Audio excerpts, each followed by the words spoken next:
Hello friends, मैं अंजलि गर्ग आपका स्वागत करती हूँ आपके अपने यूट्यूब चैनल स्मार्ट क्लासेस में।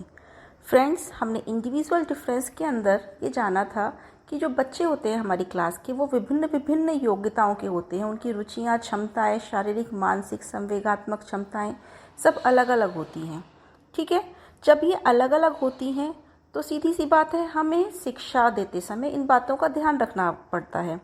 ठीक है, इन्हीं बातों को ध्यान में रखकर जो बच्चे बिल्कुल सामान्य बच्चों से भिन्न होते हैं, क्योंकि कक्षा में कुछ ऐसे छात्र भी होते हैं जो बिल्कुल भिन्न होते हैं, जिनका आईक्यू या तो बहुत ज़्यादा होता है या बहुत ज़्यादा कम होता है। तो जिन बच्चों का आईक्यू कम या ज़्यादा होता है वो बच्चे कहलाते हैं हमारे विशिष्ट बालक, एक्सेप्शनल चिल्ड्रन। तो आज का हमारा टॉपिक यही है, विशिष्ट बालक। तो विशिष्ट बालक वह बालक होता है जो सामान्य बालक से बहुत भिन्न होता है। ठीक है, इस तरह से हम ये कह सकते हैं जो एक बच्चों के हमारे पास दो कैटेगरी निकल कर आई। एक तो आई सामान्य यानी कि जनरल स्टूडेंट्स या नॉर्मल स्टूडेंट, और second is a exceptional student. ठीक है, अब बात आती है ये विशिष्ट बालक होते क्या है। विशिष्ट बालक या विशिष्ट विद्यार्थी उनको कहा जाता है जो अपनी योग्यताओं, अपनी क्षमताओं, अपने व्यक्तित्व, अपनी पर्सनैलिटी और अपनी जो भी उनकी बिहेवियर से रिलेटेड जितनी भी विशेषताएं हैं की दृष्टि से अपनी आयु के बच्चों से या तो बहुत ज़्यादा आगे होते हैं या बहुत ज़्यादा पीछे होते हैं। कुल मिला के सामान्य बच्चों से हटके होते हैं। ऐसे विद्यार्थी अन्य विद्यार्थियों की तुलना में अपनी विशिष्टता रखते हैं, जिसके कारण ये जो बच्चे होते हैं इनका आईक्यू या तो बहुत अधिक होता है यानी कि उच्च श्रेणी का होता है, या कम होता है, निम्न श्रेणी का होता है।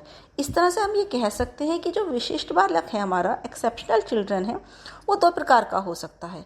एक पॉजिटिव एक्सेप्शनल, जिसका आईक्यू सामान्य से बहुत ज़्यादा है, जिसका अचीवमेंट नॉर्मल स्टूडेंट से बहुत अधिक है, that is a positive exceptional. और सेकंड, जिसका आईक्यू नॉर्मल स्टूडेंट से बहुत बिलो है, तो हम ये कह सकते हैं वो नेगेटिव एक्सेप्शनल चिल्ड्रन। यानी कि जो विशिष्ट बालक है वो सामान्य से अगर उच्च श्रेणी का है, अच्छा अचीव कर रहा है, तो पॉजिटिव सेंस में आएगा, और निम्न अचीव कर रहा है, लो अचीवमेंट है, तो वो आपका नेगेटिव श्रेणी में आएगा। इस तरह से ये जो बच्चे होते हैं, ऐसे जो जितने भी स्टूडेंट्स होते हैं, इनको चाहे उनका मेंटल हो, फिजिकल हो, इमोशनल हो, सोशल हो, ये हर दृष्टि से अन्य बच्चों से अलग हो दिखते हैं। इसीलिए ऐसे स्टूडेंट्स को, चाहे वो एक्स्ट्रा ऑर्डिनरी हैं या बिलो एवरेज हैं, अपने क्लास में समायोजन करने में, उन सामान्य बच्चों के संग एडजस्ट करने में परेशानी आती है। आप समझ सकते हैं, जो बच्चा बहुत तेज है उसे भी लगेगा कि ये मेरी लेवल का नहीं पढ़ाया जा रहा है, और जो बच्चा बहुत डल है वो जो पढ़ाया जा रहा है उसको ठीक से गेन नहीं कर पाएगा, तो वो क्लास में क्या होगा, पिछड़ जाएगा। तो ये थे हमारे एक्सेप्शनल चिल्ड्रन। इस तरह से अब जो कुछ मनोवैज्ञानिकों ने एक्सेप्शनल चिल्ड्रन के विषय में कुछ परिभाषाएं देने की कोशिश की है, जिसमें हम सबसे पहले बात कर रहे हैं विलियम एम क्रुइकशैंक ने। विलियम एम क्रुइकशैंक ने कहा है, विशिष्ट बालक वह बालक है, ध्यान दीजिएगा बहुत इजी है, आपको सुनने पे याद हो जाएगी, जो इंटेलेक्चुअल अर्थात बौद्धिक, फिजिकल शारीरिक, सोशल सामाजिक, इमोशनल संवेगात्मक से, ये जो इतने मैंने लेवल्स हुआ, इन सभी पॉइंट ऑफ व्यू से सामान्य समझी जाने वाली बुद्धि, वृद्धि और विकास में इतना भिन्न होता है।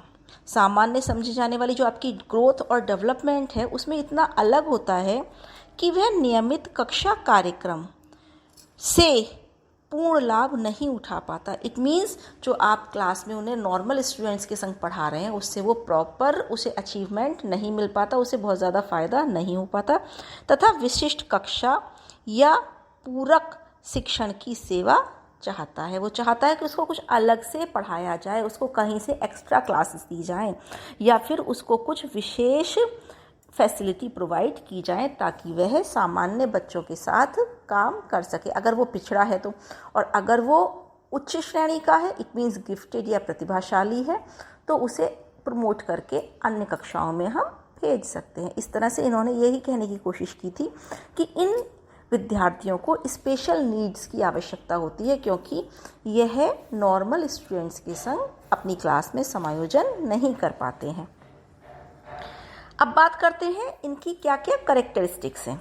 इन बच्चों के हम कैसे पहचानेंगे कि अमुक बच्चा एक्सेप्शनल चिल्ड्रन है या एक्सेप्शनल स्टूडेंट है। तो इनकी कुछ कैरेक्टरिस्टिक्स होती हैं जिनके आधार पर हम इन बच्चों को पहचान सकते हैं। तो सबसे पहले हम बात करते हैं, ये जो स्टूडेंट्स होते हैं they are differ from normal level students. जो भी आपके नॉर्मल स्टूडेंट्स होते हैं उनसे बिल्कुल ये भिन्न होते हैं, अलग से पहचानने में आते हैं। तो कक्षा में बहुत पिछड़े रहते हैं या बहुत तेज़ी से आगे बढ़ते हैं। सेकंड, इनका जो असाधारण भिन्नता वाला इनका व्यवहार होता है। इनका जो व्यवहार होता है वो भिन्नता लिए हुए रहता है। ठीक है।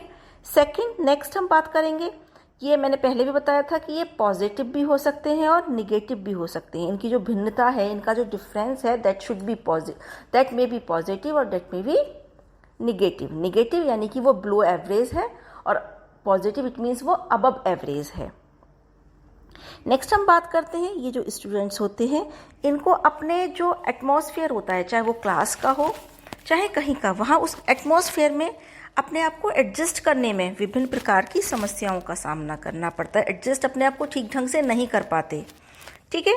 नेक्स्ट हम बात कर रहे हैं, इनको विशेष केयर की नीड होती है। इन्हें चाहिए कि इनके ऊपर प्रॉपर अटेंशन दी जाए, इनको विशेष ध्यान दिया जाए इनकी। ठीक है। नेक्स्ट, ये शारीरिक, मानसिक, सांवेगिक और सामाजिक रूप से विशिष्ट आवश्यकता वाले होते हैं, क्योंकि इनको शारीरिक रूप से हो सकता है ये विकलांग हो, मानसिक रूप से हो सकता है ये मंदबुद्धि हो, सामाजिक रूप से हो सकता है ये बाल अपराधी हो, सांवेगिक रूप से हो सकता है ये बहुत ज़्यादा इमोशनल हो। हाँ, ये सब परेशानियाँ इनके संग हो सकती हैं, इसलिए इन्हें विशेष केयर की आवश्यकता होती है और विशेष सर्विसेज, मतलब कुल मिलाकर कुल इन्हें स्पेशल नीड्स चाहिए, स्पेशल सर्विसेज चाहिए और इनके साथ सिंपैथी वाला व्यवहार हमें करना चाहिए। तो स्टूडेंट्स, ये थी कुछ कैरेक्टरिस्टिक्स फ्रेंड्स जो हमने जानी स्पेशल या एक्सेप्शनल चिल्ड्रन के बारे में। अब हम बात करते हैं, थोड़ा सा बहुत लंबा लेके नहीं चलूँगी, बहुत छोटे ख़त्म कर रही हूँ, वो है टाइप्स ऑफ एक्सेप्शनल चिल्ड्रन। अभी पहले भी मैंने डिस्कशन किया था, हम एक्सेप्शनल चिल्ड्रन को दो मेजर कैटेगरी में डिवाइड कर सकते हैं, पॉजिटिव एक्सेप्शनल और negative exceptional. Positive exceptional who are above average और negative exceptional whose gain are below than average student. तो इसमें पहले हम बात करते हैं पॉजिटिव में हमारे कौन कौन से बच्चे आते हैं जो एक्सेप्शनल तो हैं लेकिन उनका अचीवमेंट सामान्य बच्चों से बहुत ज़्यादा है, वो अपने कार्य को बहुत तेज़ी से फिनिश कर लेते हैं। इसमें हमारे पहले आता है गिफ्टेड चाइल्ड, प्रतिभाशाली बच्चा। सेकंड हम इसमें बात करेंगे क्रिएटिव चाइल्ड, सृजनात्मक बालक। ये थे हमारे दो पॉजिटिव। अब हम जो बात करने जा रहे हैं वो करेंगे जिनका अचीवमेंट निगेटिव होता है, जो अपनी क्लास के स्टूडेंट से कम अचीव कर पाते हैं। ठीक है। इनमें हम सबसे पहले बात करेंगे मंदबुद्धि बालक, मेंटली रिटार्डेड बच्चे, अर्थात जिनका मानसिक विकास सही ढंग से नहीं हो पाया है। पिछड़े बालक, जो अपनी कक्षाओं में अन्य बच्चों से पिछड़े हुए रहते हैं, कार्य पूरा करके नहीं लाते हैं, रिजल्ट अच्छा नहीं लाते हैं। नेक्स्ट हम इसमें बात करेंगे बाल अपराधी बालक या डेलिक्वेंट चाइल्ड, ऐसे बालक जो बचपन में ही किसी न किसी तरह की गलत गतिविधियों में, असामाजिक कार्यों में लिप्त हो जाते हैं। ठीक है। नेक्स्ट हम इसमें बात करने वाले हैं वो है धीमी गति से सीखने वाले बालक, इट मीन्स स्लो लर्नर। अब ये स्लो लर्नर्स यानी कि कक्षा में जो उन्हें पढ़ाया जा रहा है ये उतनी आसानी से, उतनी स्पीड से नहीं सीख पाते जितने कि अदर स्टूडेंट्स।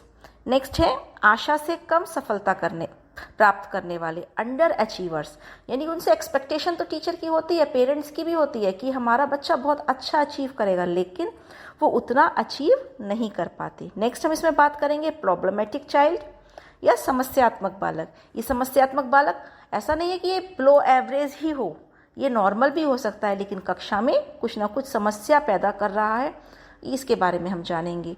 नेक्स्ट हम बात करेंगे अधिगम असमर्थी बालक, लर्निंग डिसेबल्ड चिल्ड्रन, अर्थात ऐसा स्टूडेंट जो क्लास में तो है पर वह सही ढंग से अचीव नहीं कर पा रहा है, सही ढंग से सीख नहीं पा रहा है, अपनी एबिलिटी के अकॉर्डिंग उसका रेस्पॉन्स नहीं आ रहा है।